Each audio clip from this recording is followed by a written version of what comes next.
In some traditional Southwestern teachings, there is a story about a standoff against evil. One of the young medicine men heroes was called upon to defeat the evil gambler of the Anasazi. The old stories say this gambler used witchcraft to win games and make slaves out of many people. But maybe the story was never only of gambling. Maybe it was about temptation, manipulation, confusion. Maybe it was about civilizations slowly forgetting who they are.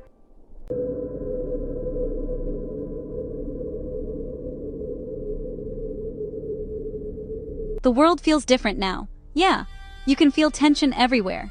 Iran, Russia, China, America. The whole world feels like it's standing at the edge of something. And everybody talks about war. But almost nobody talks about long-term peace. Because peace is harder. War can happen in days. Peace can take generations. That's the part people forget.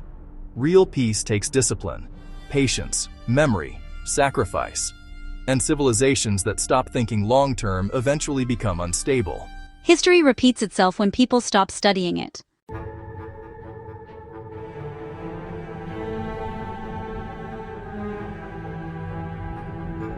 The gambler in the old story did not always defeat people through force. Sometimes he defeated them through illusion, through pride, through ego, through temptation.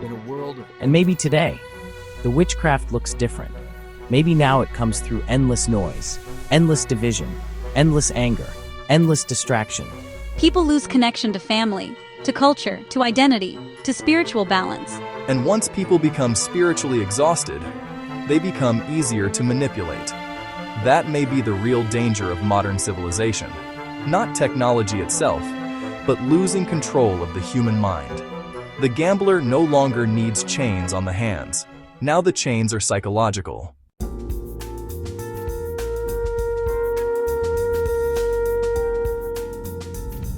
Some people think strength means wanting conflict, but real strength prevents collapse.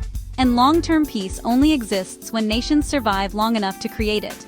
Weak societies become unstable societies, and unstable societies create suffering for generations. That is why nations protect themselves during times of great crisis. Not because people love war, but because they fear chaos. Civilizations can collapse spiritually before they collapse physically. That's the dangerous part. Once people lose meaning, they lose direction.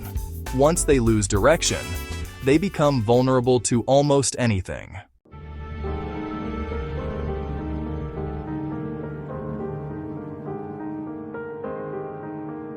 And now, the swan and the bear fly north, over Russia, over history, over old civilizations older than modern politics itself. It's time for peace, Russia. The world is tired. Families everywhere are tired. People everywhere are tired. But peace cannot be built through weakness alone. It must be built through wisdom, patience, restraint, and leaders who think beyond the next election cycle. History moves slowly, but collapse can happen fast.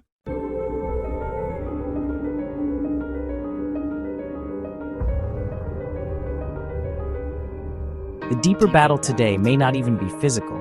It may be spiritual, psychological, civilizational. The struggle for attention, the struggle for identity, the struggle for truth itself. Many people today are overwhelmed by constant noise, constant information, constant fear, constant outrage. And when the human mind never rests, people lose the ability to think clearly. The old teachings warned about this long ago, because once people lose balance, they become vulnerable. That is why traditional teachings matter now more than ever. Not because they are old, but because they remind people how to remain human during times of confusion.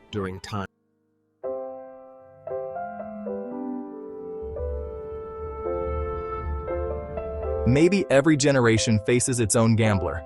Every generation faces temptation, division, distraction, confusion. And maybe the greatest battle is remembering who we are before the world convinces us to forget. The old stories survived for a reason. The teachings survived for a reason. The warnings survived for a reason. Because somewhere deep down, human beings still understand that balance matters. Identity matters. Family matters. Peace matters. And civilizations that forget those things eventually lose themselves.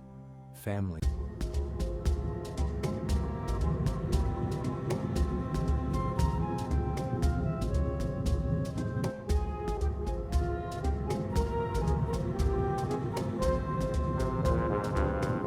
This video was made possible by our wonderful warrior producers. Support traditional teachings and cultural wisdom. Protect the teachings. Protect the future. Warrior producers receive exclusive videos and teachings. You can also learn about Wally's traditional necklace. Get the free ebook 7 Days of Traditional Teachings. Join the email list and visit the trading post. I'm at 7 Bucko, known as Bucko. We support the US government, and I also hope for long-term peace. Lord knows, sometimes through strength. Technically, I am not Navajo. I have studied and learned from different teachings, but I am married to an Apache woman, and I also have Alutiiq blood. Thank you for watching.